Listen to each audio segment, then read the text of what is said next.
Hello, everyone. Hey, welcome to Mental Health Matters with Marty. We want to give people some time to jump in here and see how you're doing. Listen, hope everyone is doing well. Let me know where you're at and who's on there. And what did you do for Memorial Day? Hope that you had an amazing Memorial Day. Y'all, I had some barbecue, some chicken and ribs, and some macaroni and cheese, potato salad, deviled eggs, some cake. I'm still not speaking to my sister who had pound cake from my cousin Khalil. And then, she had the nerve to call me and rub it in my face because the boy can make the bomb pound cake, y'all. And all I needed was a slice of his pound cake and a piece of fried chicken, and I would have been good. OMG, or like my grandmother says, some Joe bacon and a cup of coffee. But listen, welcome to Mental Health Matters with Marty. If you're out there, let me know where you, Mama Fontana, California. Yeah, Mama. Thank you, Mom, for always joining in everything. Hope everyone is doing well. So excited about today. And for those of you who came to my virtual podcast launch party on Friday, I hope that you had a great time. I had an amazing time. Someone took my glasses out of here. I was going to put on my Celebrate glasses again for you, but I don't know where they went.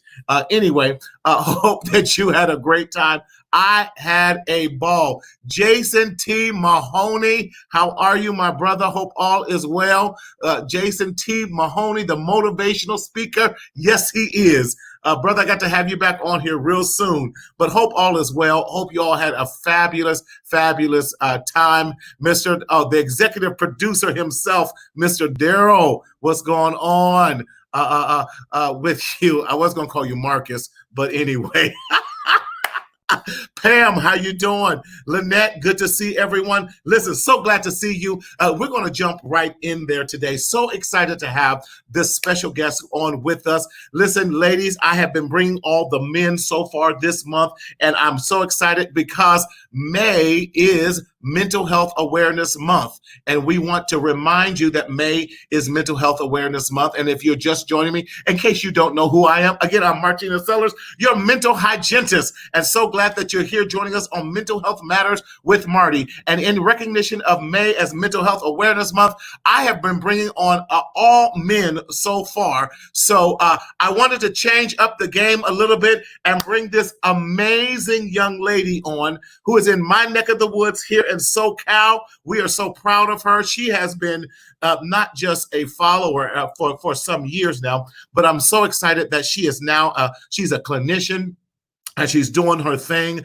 in a mighty way. And she wants to come on, she's coming on to speak about self-esteem, self-care. And then also, I'm going to let her talk about her specialty, what she does, and everything as well. So without any further ado, y'all, let's give her a warm welcome. Put your hands together for the one and only Miss Alana Moore. Hey.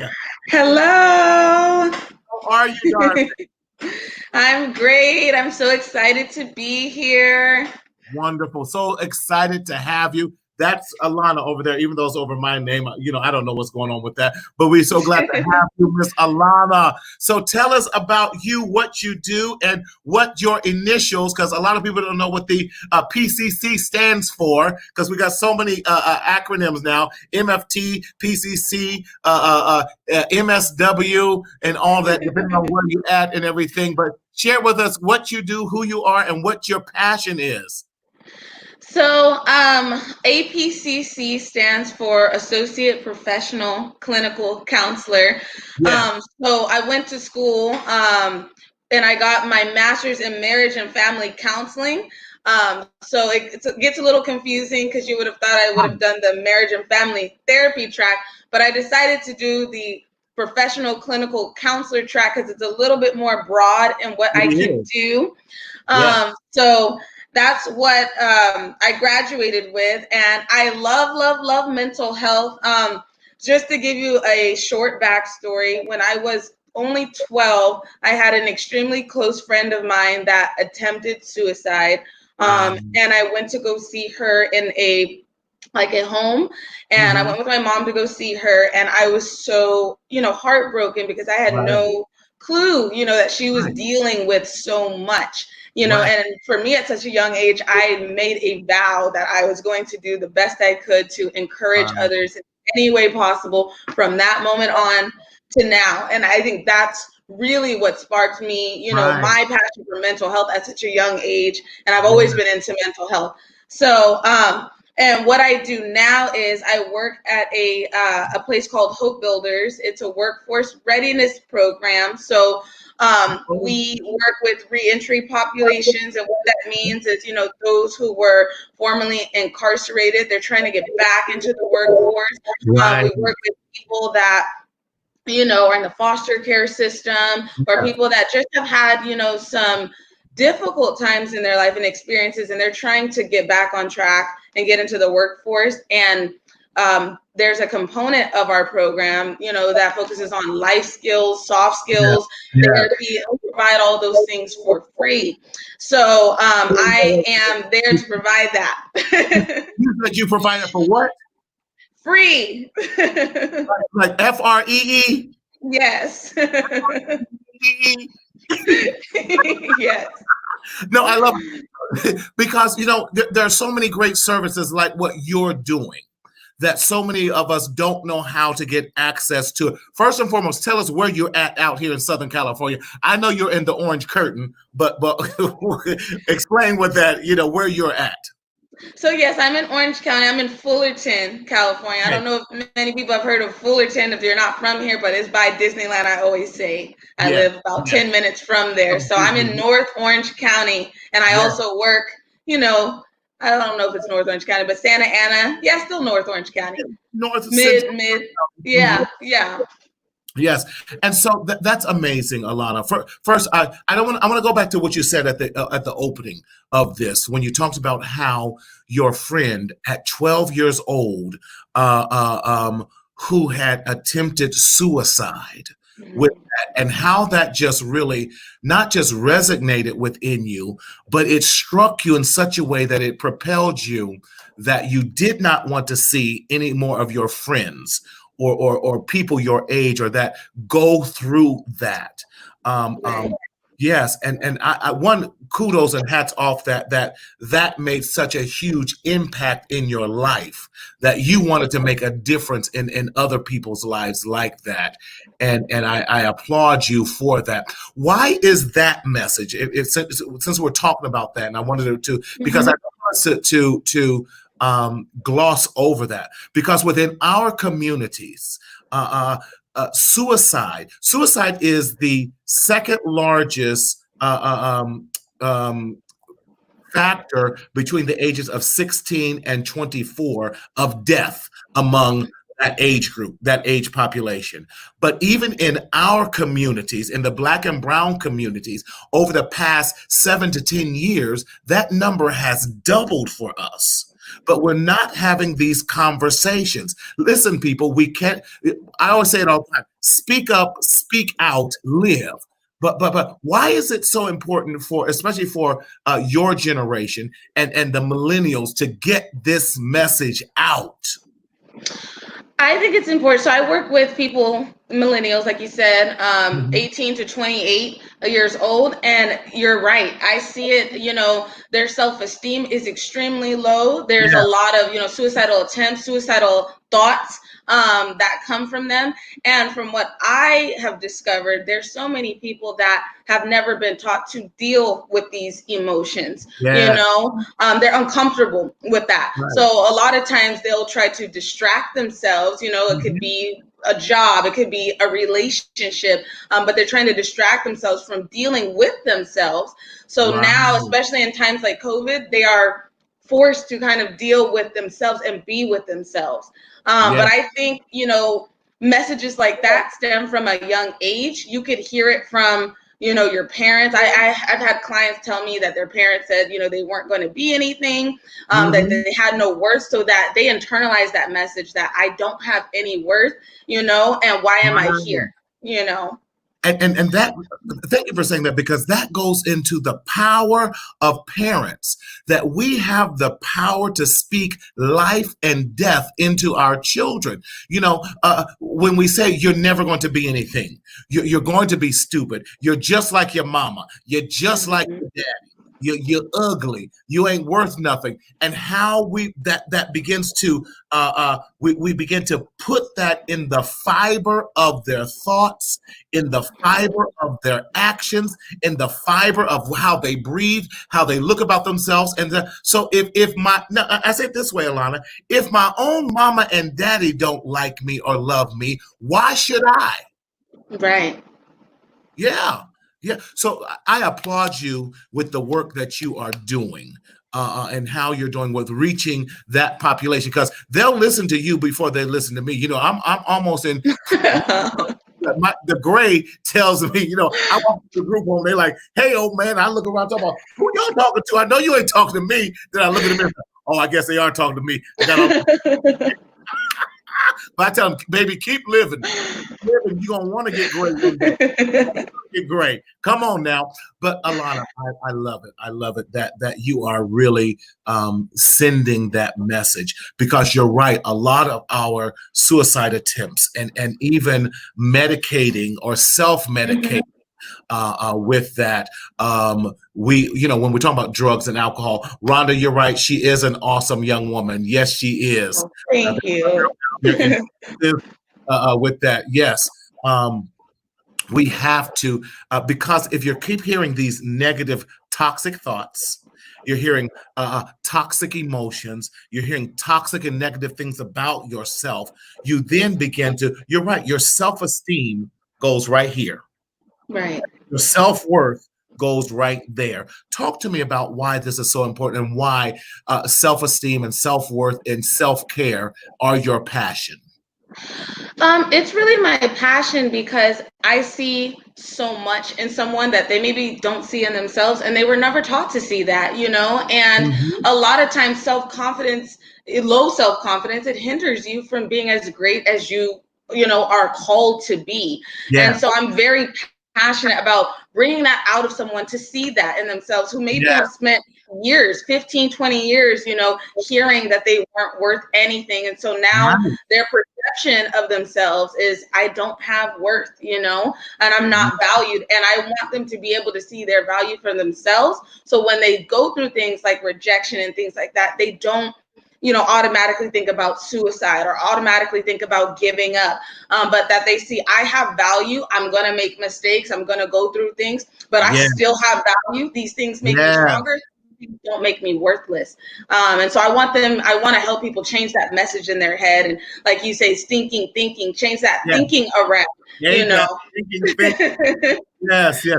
Dr. Catherine Jackson has definitely said this is great information. You're absolutely right, Dr. Jackson, because listen, Alana is a fabulous. If you are in the Orange County area, y'all need to seek this Alana Moore over here. You need to get all your young people over to her. As you can see, she's doing the work. She's built. Listen, they will listen to her because she's their age, if I can say that, and so she's telling them from her own experience with that. Thank you, Ken. I'm loving this too, my brother. I'm loving Alana. She's sharing it like it really is. So in that, Alana, you're absolutely right. We have to change the stinking thinking. I say it like this: we have to change the narrative in their mind. We have to create new, and I say it this way, new neurological transmitters and new neurological pathways in which they think about themselves, and teaching them how to value and love yourself. I love it. Value yourself.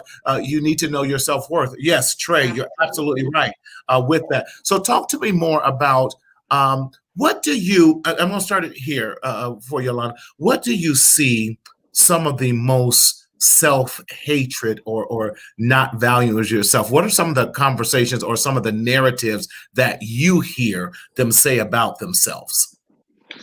A lot of times I hear them say, I feel like I've never had any purpose. A lot of times I hear them say, that they don't really have much worth, and that they've been told those things. And they say that, their only value is in, because I work at a workforce readiness program. So they'll say, my only thing that I have going for me is my work, so everything else, if that is gone, they feel like they don't have anything. So I hear them say those things all the time, or I'm not good enough. I'm not good enough to do this. I've always been told I wasn't good enough. Against my counterparts, I've always been told that I was less than. So, the minute they try something and maybe it doesn't work out the way they want, they immediately say, I'm a failure. I don't even know why I'm here. I don't know why I'm doing this. So it's a lot of negative thinking. But again, like I said, it comes from childhood and what they've heard and what's ingrained in them. And I help them, explore their strengths in that, which I could talk about later, of how to build that confidence up. I love it. But yeah, that's what I hear from them. Good. My mother's in here chiming, so I got to recognize Mama in here. And she talks about, says a lot of times not only do they hear negative things about themselves at home, they also hear that at school from teachers, from counselors, maybe even from some jobs that they're on. You didn't do it right. Well, I just learned the job. No one trained me or with that. And have you seen the Michelle Obama on Netflix with that? No, but I plan to watch it this week. Listen, for those of you who have not seen it, you got to watch it, because her counselors were telling her that she was not smart enough to go to Harvard or Yale, Ivy League school, with that. And now she says she goes back and looks at that counselor like, baby, how you like me now? With that. But it took that she had to have value herself. Right. With that, and Jason Mahoney, he also talked about bullying. In that, listen, you got some invites to come out to Georgia. Yeah, I'll go back to Georgia. Alana, they're loving you. Definitely. Talk some more about what you're talking about. What you're saying about building up their self-esteem and how to go about it. What are some steps that you're talking about? So some steps that I say in building self-esteem, I think that first, before you build confidence, you need to gain some it's called emotional self-awareness. So really start to recognize, what your triggers are. And a trigger is anything that you respond to or are affected by emotionally.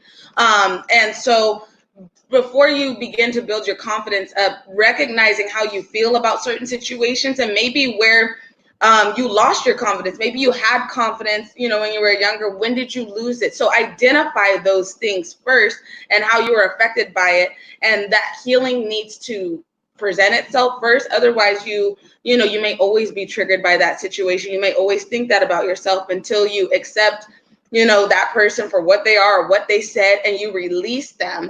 That's a huge thing that I see, because a lot of people hold on to what was said without really even addressing it, but it's embedded in them. So I would first say, begin to recognize how you feel, what makes you feel, low, what comments you hear that makes you feel low, and what you hear that makes you feel great, or what you do that makes you feel great. There are things that everyone is great at. You have a talent. Everybody has a talent. I truly believe. Say that again, please. Everyone has a talent. Everybody. Everybody has a talent. Everyone. Yes. I love that. It's about really cultivating that and knowing this is where I get joy from, and placing your time and energy into things that bring you joy and fill you up, instead of the experiences that knocked you down, that are completely, say the opposite about who you are. Do things that you enjoy. And I think when I talk to clients about that, they really resonate with that. I love it. Alana, Rhonda comes in and says, but so many older adults, I agree, have their own self-esteem issues. It's passed down. Right. Agree, because depression, if you live in a home of depression that's filled with depression, what you know is depression. If you live in a home that's very anxious, what you know is anxiety. And so many of us become products of our environments. So how can we help change that? If I said this way, some of the foundation that's been laid upon us from some generational things. My grandmama was depressed. My mama was depressed. I'm depressed. My children depressed. How do we break some of all of that depression and these type of things, low self-esteem that comes around? What do you say, to that? So again, I think it's recognizing where it came from and then working on shifting your thinking. Yeah. So whatever you heard, it could be you aren't going to be anything, you aren't worthy. You find statements about yourself or things that show that that is completely untrue. Yeah. I do have worth, I do have purpose, I help people in this way, and you completely negate that thinking, that stinking thinking. And I Yeah. think people have to really do that work on themselves. I do deserve this. People say, oh, you don't deserve X, Y, and Z. I do deserve this. I'm just as purposeful as the people I give my love to. And I think you just have to walk through your negative thoughts and negate them with positive ones. And again, see where it stemmed from, that rejection, that hurt, that pain, and begin to work through that. It could be in therapy or it could be self-work. Everybody may not go to therapy, even though I am, pro therapy. We are pro therapy.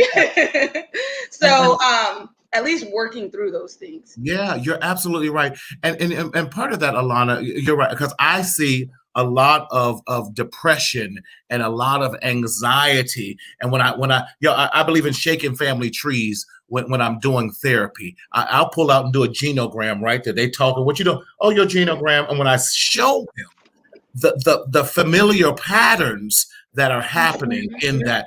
And so this pandemic has caused me, and I shared this before, to write a book. Jason T. Mahoney, shout out to Jason, that's called From Encouragement to Empowerment. And it deals with that whole point of low self-esteem, low self-worth in that. And if you go onto my podcast, again, I'm plugging that podcast, y'all. I talk about my first 3 episodes, and the episode that's dropping tomorrow, I'm giving y'all a sneak preview. Episode talks about I am enough. I am all right. I am okay. It's the series that I did here. Now I just turned it into a formal podcast and going in more. So tomorrow is, I believe tomorrow's I am okay with that. And so in that, we are talking about what we're doing? Self-esteem, self-worth, self-value, talking to yourself. Talk to yourself till people say, you crazy. You're like, you right, I'm crazy. I'm crazy in love with myself, and I'm changing the narrative of what you thought I was to what I know, who I know I am. Mm-hmm. Yeah. Absolutely. And I want to say that I think when you were talking about cycles and patterns, if they don't recognize that stuff, or recognize, that they're in that cycle and that pattern, they will keep returning to situations that put them down. Or people, they might, young girls or young guys might get into relationships that are, verbally abusive or toxic, and they're being fed the same things they were being fed growing up, and it's more toxicity until they break that cycle and realize, I don't deserve this. I am beautiful, I am powerful, I am, empowering themselves, and then recognizing that I don't belong I don't belong in these situations. I'm trying to break away from these situations, but many people don't see that because that's their comfortable space. That's all they know. Right. So we're changing, because you're absolutely right. Those who know discomfort, those who know pain, those who know depression, anxiety, a lot of times they don't know what normalcy, and I said that way, that's relative, of course, what it feels like to be happy, what it feels like. I love what Becky said here. She says, I keep positive words and quotes in my home and workspace. Why do you think that's so important? Because I agree with you. That is good. Why do you think that's so important, Alana, that we do keep those positive words and quotes surrounding us? So I think it's like filling your cup, you're filling yourself up with those things. And you start your day off right by giving yourself these affirmations. Like you said, I am enough. I am okay. I have value. I have great purpose. I'm special, things like that.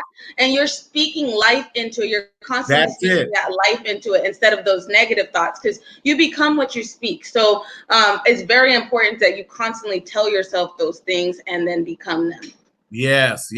My executive producer's in here putting out there the link and everything. So if you guys need the link, it's in there to check out the podcast, Mental Health Matters with Marty. Thank you. I love my team. They all right with me, with you. Yes, I love it. Jason talks about says when you speak, when they speak down to, when they speak you down, you speak yourself up. Come on, that's good. That's good. Yeah. Yeah, yeah. Do like Michelle Obama says, listen, baby, y'all take the low road, but I'm going to take the high road. And the high road is I think highly about myself. I think Right. more of myself than what you think of me. Right. And it's very hard. I love Dr. Caroline Leaf, and she talks about the power of changing our mind in there, and it talks about that first 3 to 7 days, how that is the hardest because we don't believe it. But then it talks about after you get past that first 21 days, start all over because we learn still in cycles. Yes, it takes 21 days to break a habit, but it takes 21 days for us to start to believe it. Then it takes 21 days for us to start living it out. Then it takes 21 days for us to start really manifesting it in such a way that is dynamic in that. I love that. I love that. Y'all, I'm loving that. There are many generations that I had to recognize and teach. I love it, Trey, with that. And Rhonda had one too. Truth is, our children want to be like their parents, mom and dad, even if their parents have their own disorders and everything. Okay, that is so true. You said prior to before when we were on the pre-show, just you and I, that you worked with a program called Wraparound Services. Mm-hmm. I love wraparound services. Talk Yes. about the importance of wraparound services and what are wraparound services? Anyway.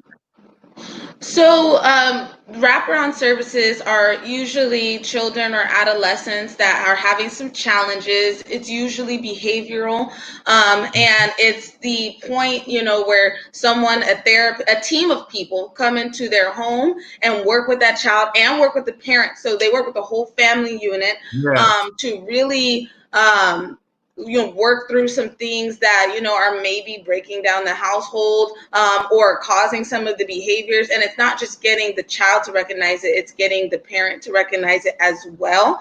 So what Miss Rhonda said about the parents and them wanting to be like the parents is absolutely true. They're emulating exactly what their Yeah. parents are modeling, and that is their first role model. So even like you said, even if they have disorders or they are acting up or things like that, they still want to be like them, Mhm. so it's important that we address the parents first and get them to recognize how this is unhealthy for their children, and that takes a lot of work because it's years of, sometimes they push it out of them, or they start to believe that they're fine in the way that they're acting, so them coming to that realization is important.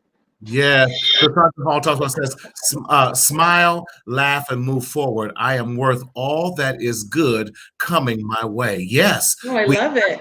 believe that, and we have to talk and speak life into ourselves, and we have to listen. Sometimes I've even had to be in positions where I had to say, listen, I might be scared and I might not know what I'm doing, but baby, I got to hold these knees and keep moving forward. Do what you have to do with that and move forward. Yes, Dee Dee, we trying to help somebody. I hear you. Really. Talk to us. One of your passions that you're doing is working with, you said those with the reentry program, Hmm. these type of things. And that is so important because so many that are coming out of prisons and jails and those type of things have untreated mental health disorders because studies have already shown you. I'm hoping I can find those statistics. I got all my little notes here, y'all. If I wish you could see my office with that, because I did something on one of the shows there. And we're talking about the disproportionate rate of those who've been arrested due to drug charges. But when we look at it, a lot of times, those of us, because we don't trust the system and we don't go seek mental health, that so many of the drug charges that are coming are because of undiagnosed medical conditions. And with that, they needed help for their mental health and not to be arrested. So talk about that, what you are seeing with that, with those that you are helping in these transition programs, and what can we do to better understand that as a whole? Yes, so I see that all the time. I work with a lot of males in reentry population and females, but I especially the males specifically, they have Hmm. never been given the space to even diagnose themselves or digest things that they have been through. Yeah, Never been given the space. So even our first conversation, they're like, I've never talked this much to someone or been this vulnerable, or yeah, they're crying and things like that. And they just needed that space. They needed to know that it was a safe space. A lot of them have mistrust. So yeah, that's why they don't trust the system and they go to what they're again comfortable with or what they've seen their parents do, like you said, the drugs and self-medicating and things like that. yeah, But when they recognize this is a safe space, I can talk, I can be myself, and I can get help, they are so open to it. And they never knew, that they could do that, or they maybe had a they stereotype the mental health field as being negative or things like that, trying to put them in a box, when really it's just a safe space for them to, you yeah. know, go through some things. And we cannot ignore today, in the climate that we're in, all the microaggressions that many African American males are facing when we see time and time and time and time again that our lives as Black men are not valued. Mm-hmm. Being senselessly murdered, we're being senselessly killed. We saw another one happen this week in Minnesota. How Right. many, how many lives, how many Black male lives, how many Black female lives, how many Hispanic lives, how many of our lives have to be um, taken advantage of before or killed before we finally wake up and say, listen, that all those things are feeding into that as well. Listen, my mom and dad Mm-hmm. didn't value me, society doesn't value me, so why should I value myself? Right. Right. I see. I absolutely see that. Why should I value myself? That was good. Yeah, with that, Cassandra says again, says men do need that safe space. So much is lacking when it comes to understanding. No case is the same. Yeah, you're right. No case is the same, and we got to have those places where we can share our stories in that. So, talk to us about, because a lot of people right now have lost their jobs. They're on Mm-hmm. furlough. We're concerned if we have a job. Why is it so important? And what do you recommend during this climate that we're in? Because you become very a soft skill expert. And what are soft skills anyway? For those who don't know what soft skills are. So, just to differentiate, when you're talking about the workforce, we talk about hard skills and soft skills. So, hard skills are like, whatever skills you need to have acquire for, working in the field. And soft skills are how you deal interpersonally with people, how you Yeah, respond to situations, yeah, how you assess yourself.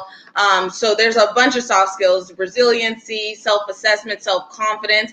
And in order to be, well rounded when you are in the mhm, workforce or when you're dealing with anyone in any capacity, it's very important that you have those soft skills or work on those soft skills to be able to have healthy relationships with other people. mhm, um, and in this pandemic, what I am seeing is, again, a lot of people are saying, now that I don't have a job, I don't have anything. So they are yeah, learning that, they really only place their value in one thing. They didn't right, see themselves valuable in any other area.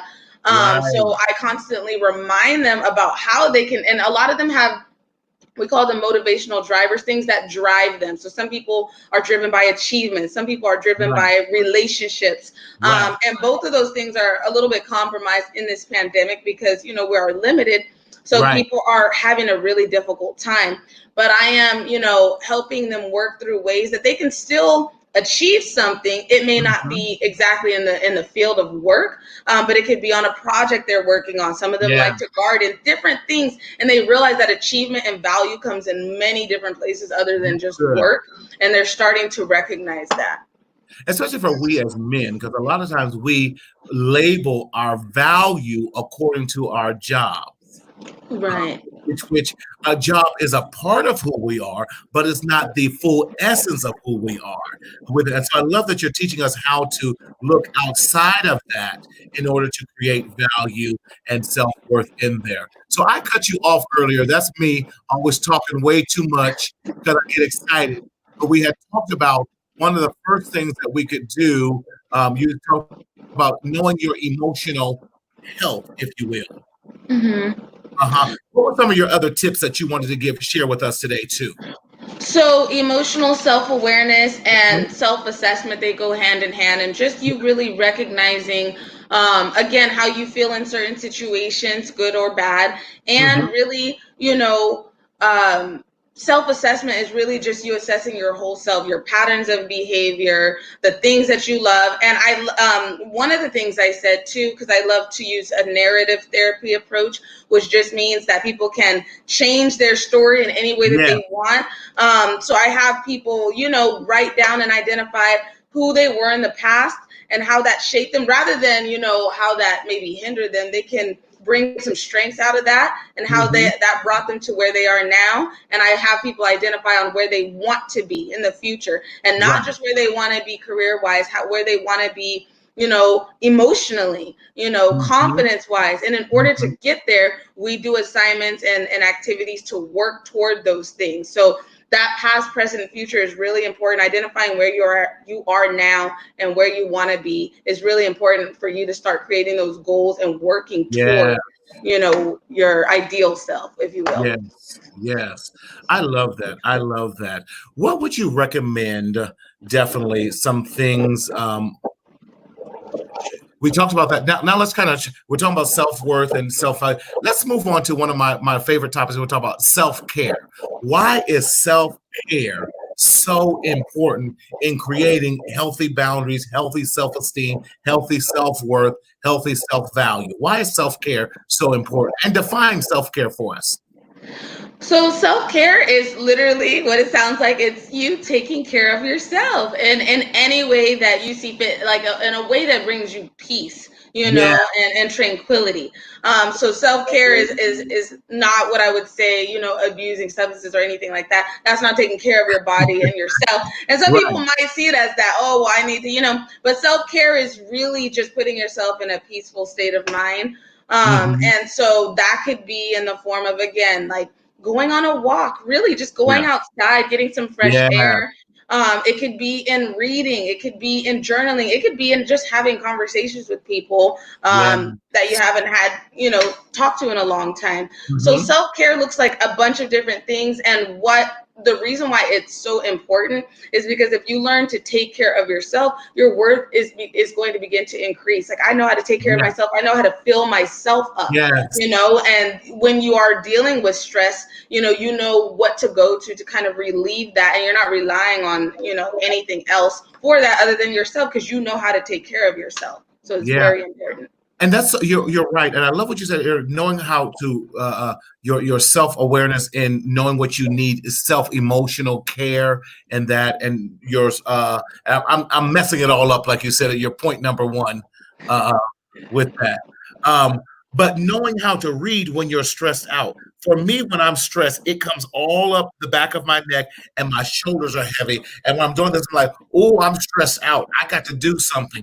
I got to, take a hot bath tonight, go run, go get all this built up energy out so I can definitely do it. And in that, Trey says self care will make you realize your self worth.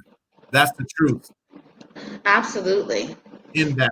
And I would say this with definitely with self care. Do like you said, do those things that are going to help bring you back to your balance and your normalcy, especially during this pandemic. I'm not a fan of the term where they say social distancing. I'm so more of calling it physical distancing because social distancing is psychological. Right. And now we're messing with people's psyche saying, oh, I can't be connected. We were created for connections. Right. We were created to have fellowship. We were created to bond. So it's very important that we keep the bonding going, although we might be physically distancing Mm-hmm. in this with that. But we have to definitely hat shopping. Rhonda, we know hat shopping. Sorry, y'all. This is her self care hat shopping. Well, hey, if it brings you, just make sure that you got more money than you can get for the hats there. But definitely in this, what do you recommend, especially as we are now doing this step down stage in this pandemic. What do you recommend and how to help people keep their anxieties at bay, if you will, during this step down and reminding them of self-care? What's your recommendation for this time? So I love what that you said, recognizing when you feel tense, because a lot of people, recognize it when it's a little bit too late, when they're Right. already they're having maybe a panic attack, an Yeah, anxiety attack, or they're frustrated or they yeah. lash out. But recognizing when you begin to feel tense, or maybe your spirit is a little bit irritable, and do something right when you recognize it. It could be Hmm. as simple as turn a smell, lighting a candle, or Hmm. but putting on your diffuser and smelling some oil, things like that. I'll do something like that just because that brings me some peace. But recognizing when you're tense and something doesn't feel Yeah, right, and taking a break then, or as yeah, soon as possible. I think people are yes. go, go, go, and they wait a little bit too late. But we can only take on so much, and we're human, Good. and we deserve some breaks. So if you need a break to, again, like I said, go for a walk, put your feet in the water, or anything that just brings you peace, give yourself some time to do that, even in the middle of the day, I would say. And don't overwhelm yourself with too much. I think people place unrealistic expectations on themselves, Hmm. and they put too much on themselves without Hmm. caring for themselves, or caring for their children, caring for their job. And that's great, but in order to be able to continue to give, you have to give to yourself. So I definitely say take as many breaks as possible, and Right. recognize when you feel uncomfortable. Yes, that's so important, and I love it. Tips are what? Take your time. Take Mhm. your time and do those things, and take some time. Take some time for yourself. Uh, uh, because as you begin to take some time for yourself, as Trey says, as you begin to do self-care, you will realize your self-worth. You'll realize your self-value. You'll realize what are the triggers. You'll be able to recognize what your body is saying to you. Mhm. And that's so important. Recognize, what is my body saying? Why am I feeling this tingling? Why is my heart beating fast? Are my body reactions congruent for the situation at hand? And if they're not, why am I feeling this way? Take some time. I have conversations with myself all the time. I'm sure folk think I'm crazy. I know I am, but I'll be the crazy counselor today. But we got to do to make sure that we are maintaining our self and balance in that. Alana, you have been absolutely amazing. You see all the people are on here, great information. They're loving it. Folks trying to get you down to Atlanta. No, you a Cali girl. We'll let borrow you. Uh, I'm so glad that you thought this was good. Listen, we just want to be a blessing because we want to help stop the shame and the stigma about mental health for our communities. And it is my desire and my strong will and my passion. I want to bring and expose different therapists that look like us, who have our passions, so that we know, listen, there's plenty of people out there that we can talk to. And if you guys need to talk to someone, again, y'all need to call this young lady up, Miss Alana Moore. She is the bomb.com and all of that. So that's her. I can't get the I'm not Alana. That's Alana. Anyway, but Alana, any last words that you want to share with us as we're wrapping things up and bringing it to a close for today? I cannot thank you enough for being on here today. Y'all show some Marcel, some Marcel. That's my business name. Some Mental Health Matters with Marty love for Miss Alana, and show her how much you like and adore her. And we definitely got to have her back on this show because you were absolutely amazing with that. So again, before we take off, give us some parting words and what you want to share with everyone that hears and is listening tonight. So first, I just wanted to say thank you, because I have been watching you for years, and grew up at friendship and seen you since I was a baby. I know. So so I'm really honored, very honored, because I think someone said at your watch party, that train up the young therapists, and I feel like you're doing that with me. Like I feel like I'm one of the young therapists that you're definitely training up just by your you speaking up.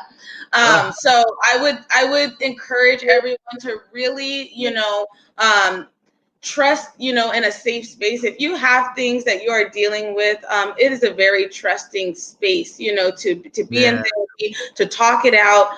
And it's life changing, for you to work through some of the things that maybe you've been avoiding for years, or maybe you didn't even know were there. But I've always encouraged people to, seek a safe space when you are dealing with anything. And at the very least, take care of yourself and love yourself as hard as possible, because, you matter. You are enough. And you're amazing, and you fill yourself up, and don't rely on anyone else to do that. They're just adding to it, and that feels great. But already be filled up with things that you tell yourself, things that actions that you do. So thank you for having me. And again, like you said, you could talk to me whenever. Yes. Listen, Alana, you've been absolutely amazing, and it is so good to see you grow from this little girl that I knew to this amazing, budding, promising young woman in the field with that as well. I was trying not to tell how old I was